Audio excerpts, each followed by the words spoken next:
Diabetes mellitus is a disorder characterized by an imbalance between insulin production, insulin need, and the body's ability to use the available insulin.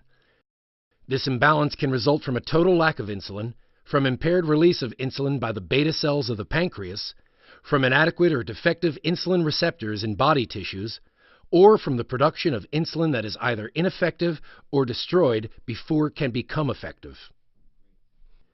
With uncontrolled diabetes, glucose cannot move from the bloodstream into muscles or fat cells, leading inevitably to hyperglycemia, which is a blood glucose level higher than the normal fasting blood glucose level. Diabetes also leads to starvation of those cells and a subsequent increase in the breakdown of fat and protein as the cells seek alternative sources of fuel. Diabetes mellitus is currently classified into two primary types, type 1 and type 2.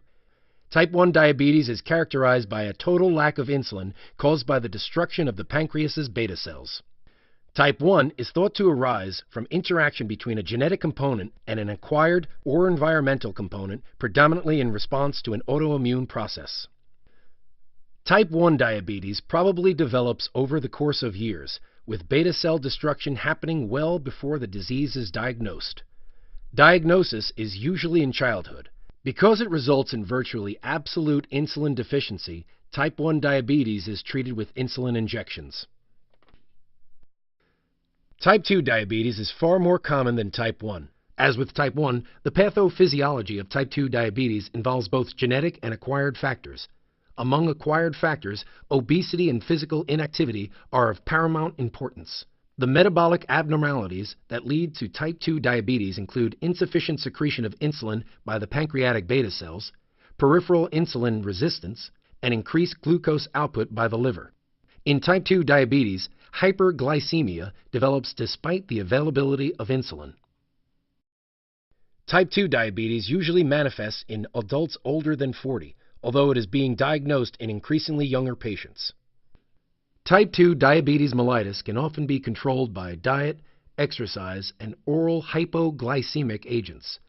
People with type 2 diabetes mellitus may or may not require insulin injections.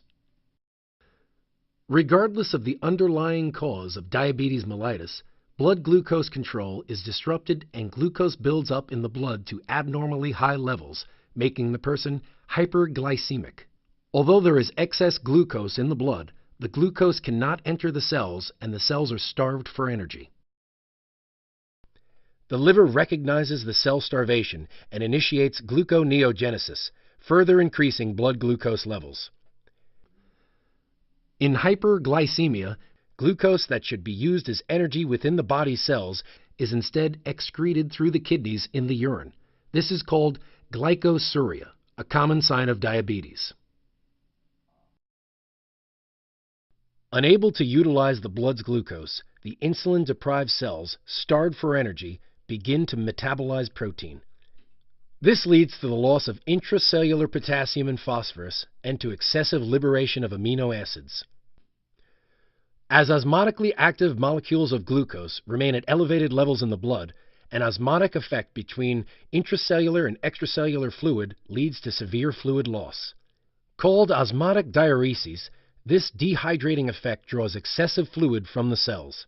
As water and potassium pass out of the cells into the blood, this contributes to an electrolyte imbalance in which water loss exceeds the loss of glucose and electrolytes, contributing in turn to hyperosmolarity, or the abnormally elevated concentration of osmotically active particles of glucose in the cellular fluid. Hyperosmolarity encourages even more osmotic diuresis. A deadly cycle develops as water loss exceeds electrolyte and glucose loss, perpetuating dehydration, which in turn exacerbates the electrolytic imbalance, and so on. Excess fluid is eliminated by the kidneys. Osmotic diuresis often leads to frequent urination called polyuria. Polyuria, along with polydipsia, or excessive thirst, are two common symptoms of diabetes.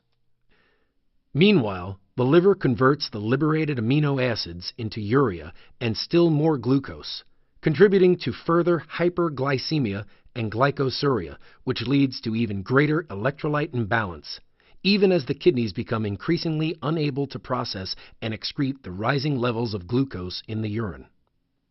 Symptoms of type 1 and type 2 diabetes mellitus include the 3 Ps: polyuria, polydipsia, and polyphagia, which is excessive hunger. Other symptoms include fatigue, muscle weakness, and poor blood flow, which leads to further fatigue. Type 2 diabetics may also present with other nonspecific symptoms, including muscle wasting, vision changes such as blurring, numbness and tingling in hands or feet, dry skin, and skin lesions that are slow to heal. Type 1 patients may also experience nausea, severe vomiting, or abdominal pains. Complications of diabetes mellitus include serious acute and long-term conditions, each with its own complex pathophysiology. The most important acute complications are diabetic ketoacidosis, hyperosmolar hyperglycemic non-ketotic syndrome, and hypoglycemia. The long-term complications involve microvascular diseases such as renal and retinal disease, macrovascular disease such as coronary heart disease, stroke, and peripheral vascular disease, and neuropathies. Diabetes mellitus is a disorder of blood glucose control involving an absolute or relative deficiency of insulin or disrupted insulin reception, leading to hyperglycemia, osmotic diuresis, and progression to life-threatening complications.